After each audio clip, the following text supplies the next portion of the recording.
Welcome to the Teacher Thoughts Podcast. I'm your host, Abby Hernandez. Teacher thoughts can be groundbreaking. Teacher thoughts can be tiring.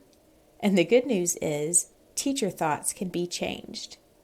I don't claim to be a mental health expert. I'm just an educator, and I'll be using this space to synthesize what I have learned from my self-help research in a way that will help you.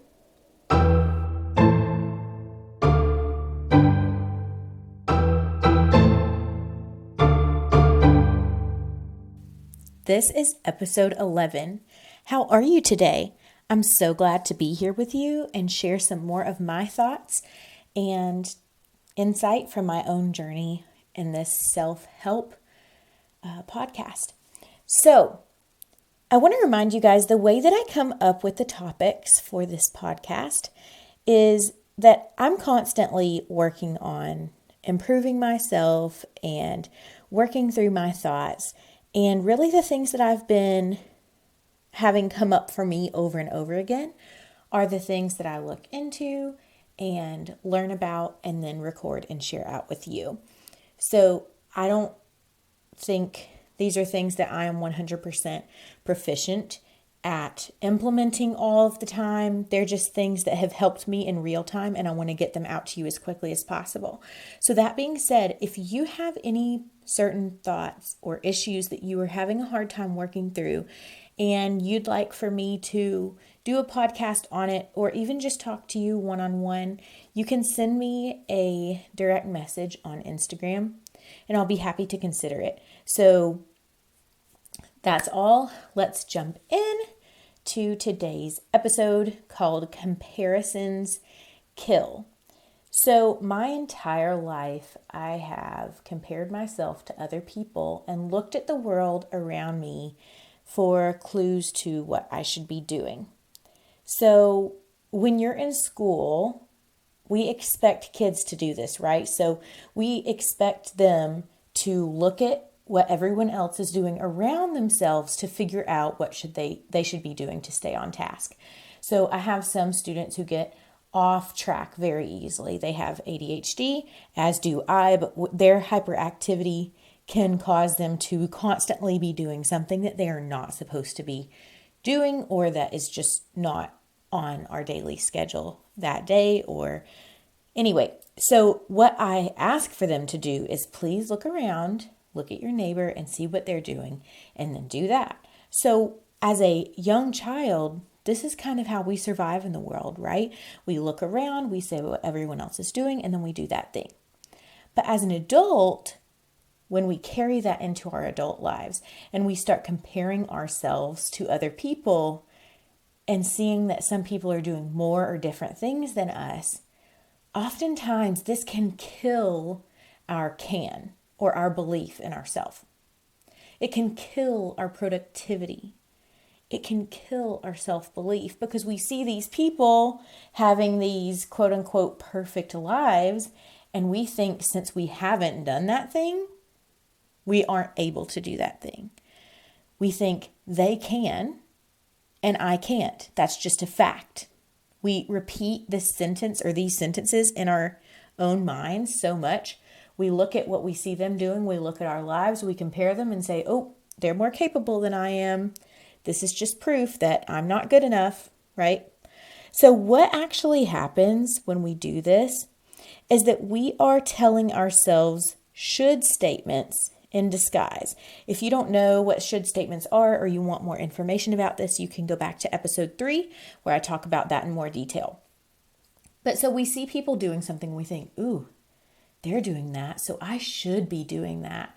That teacher has perfect lessons, I should be doing that. That teacher has a perfect classroom, I should be doing that. That mom has a handmade dinner and lunches prepared for her family every night, I should be doing that.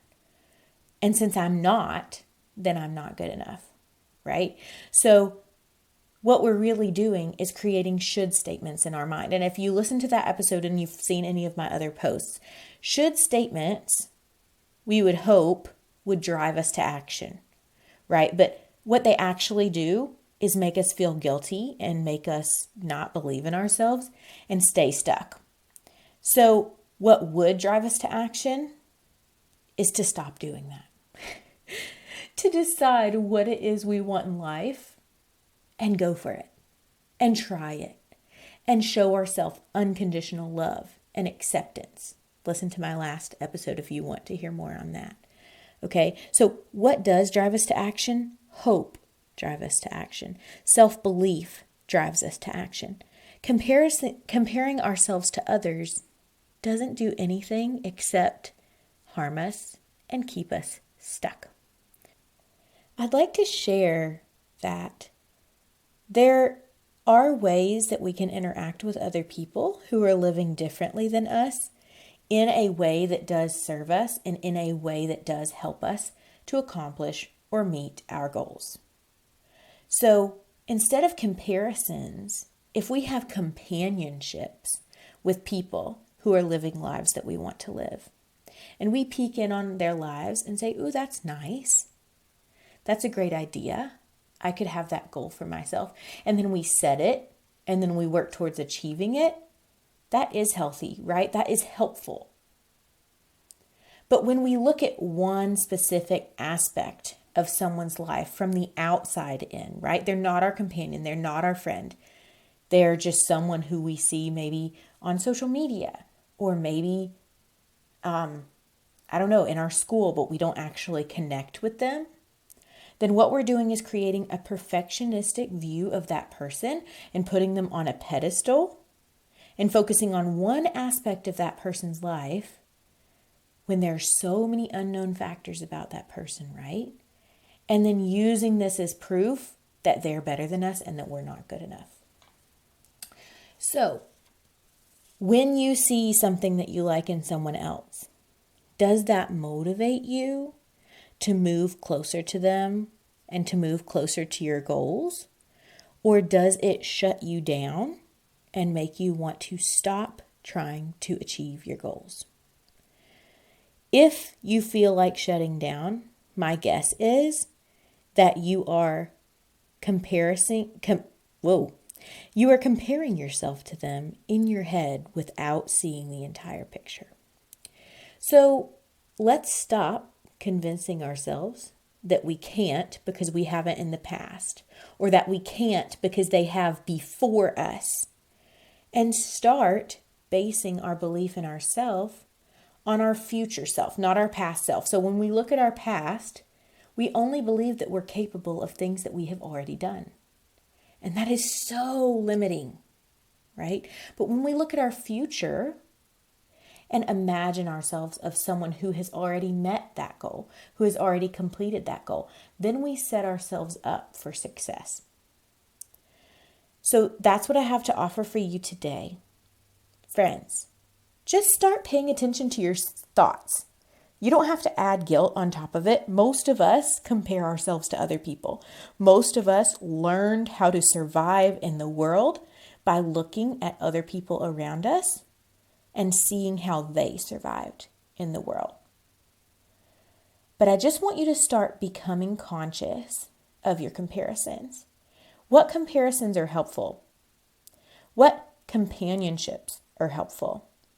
And what comparisons are killing your productivity? What comparisons are killing your self-belief? And just notice that so you can work towards different thoughts that will serve you better. This has been episode 11. Now I would like to share some exciting news with you. So as I got out my binder to prepare for this episode, I found a timeline that I had written out for Teacher Thoughts podcast for this year. So after getting involved in some coaching programs and getting coaching on my own, I really knew that that was something that I wanted to be able to offer to you because it's been so life-changing for me. So I wrote out this timeline, and basically through the end of the school year, so through the end of May, I was going to be recording a weekly podcast and then start up some one-on-one coaching in June. However, I am pushing that up because I'm seeing results already with people who I'm coaching informally. So I've been coaching my sister Wednesday nights, and some coaches recommend not coaching people in your family, and some say get practice on anyone you can. And so my sister was my first person. I just kind of put it out there that I wanted to do a mock coaching session with her. And what actually happened was they turned into real coaching sessions, and she's getting so much value out of them. And then through conversations with my other friends, I've kind of been offering some non-solicited coaching, which can be kind of risky. You don't know if people are going to be open to it or not, but they have been so receptive and so thankful for the insight that I have provided. So at first, I kind of thought I needed to do more research and maybe learn some more before offering this to you, but I feel so confident that I can help you with your thoughts and working through them and setting goals and going for them and working on your self-concept and pushing through barriers, that I am starting offering one-on-one coaching in March. If you are interested, please email me at teacherthoughtspodcast@gmail.com or connect with me on Instagram. Send me a private message, a direct message, and I will be so happy to help you. I can provide you with more information, answer any of your questions, and we can have a video consult if that's what you would like. So I just wanted to let you guys know that we are expanding into coaching, and I'm so excited to be able to offer this to you because it is something that I wish that I had found at least 10 years ago. I love you guys. Thank you for coming back to listen to Teacher Thoughts Podcast. Have a fantastic week. Bye-bye.